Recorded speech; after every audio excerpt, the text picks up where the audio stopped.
upstate New York, our next speaker is running for president to fight for America's families as hard as she fights for her own. Senator Kirsten Gillibrand. I do my head toss, check my nails, baby. Hello, Iowa. Thank you to Progress Iowa for hosting us today. My name is Kirsten Gillibrand, and I'm a U.S. Senator from New York State. Let's cut right to the chase. I take on the fights that no one else will and win. That's why I ran for Congress the first time in an impossible 2-to-1 Republican district. Even my pollster said I couldn't win because there were more cows than Democrats. But I still took on that challenge, and no one thought I could win because it was an impossible district. The only person who had faith in me was my mother, and that tells you a great deal about my mother. But I took the long odds and I won. And the next election, I won that 2-to-1 Republican district by 24 points. And then I ran statewide 3 times with the highest vote percentage in the history of the state, higher than President Obama, Hillary Clinton, Trump, and I just won back 18 counties that went to President Trump last election. And I did all this by showing up and taking on the fights that no one else will. It's what I've done my entire career. When even the advocates said it couldn't be done, I stood up to injustice and repealed the corrosive discriminatory policy of don't ask, don't tell. Even as a member of Congress from New York, when both parties were throwing billions at the banks, I bothered to read the bill, and I saw that it was designed to leave taxpayers holding the bag. So I voted out the bailout twice.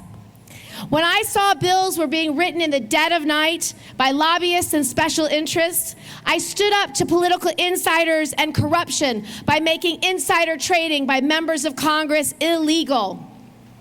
And when my staff told me that it was impossible to pass the 9/11 health bill because it had languished in the House for 7 years and had never even been introduced in the Senate, I took on that challenge and I walked the halls of Congress with our 9/11 first responders and heroes until we passed the 9/11 health bill.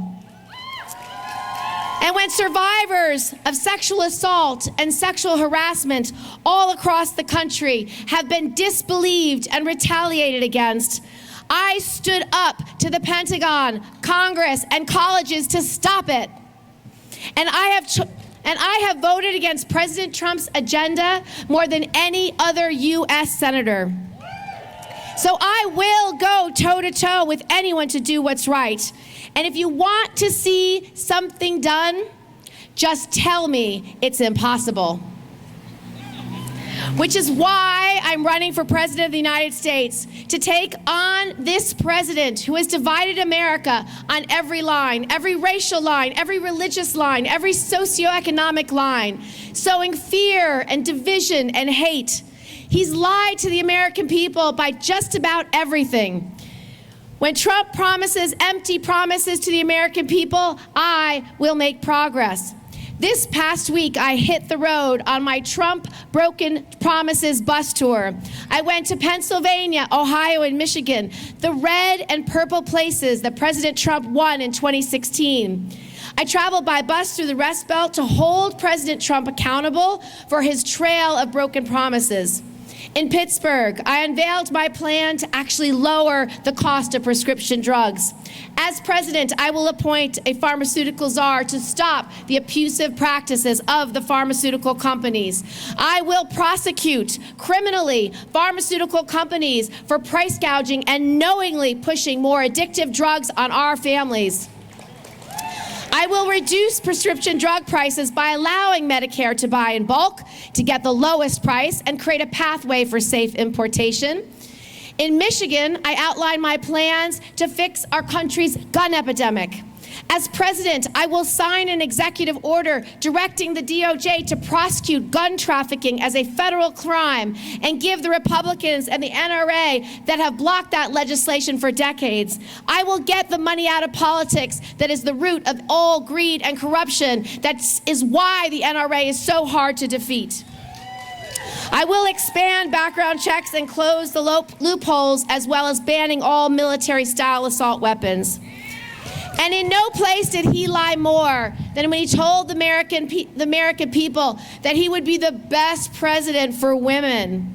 This president has launched an all-out assault on women's reproductive freedom since day one. He's emboldened legislatures across this country, 30 different state legislatures, to overturn Roe v. Wade. All of this to deny women basic reproductive freedoms. So I am so proud to be the only presidential candidate who has promised I will not appoint a judge or a justice who does not believe Roe v. Wade is settled law.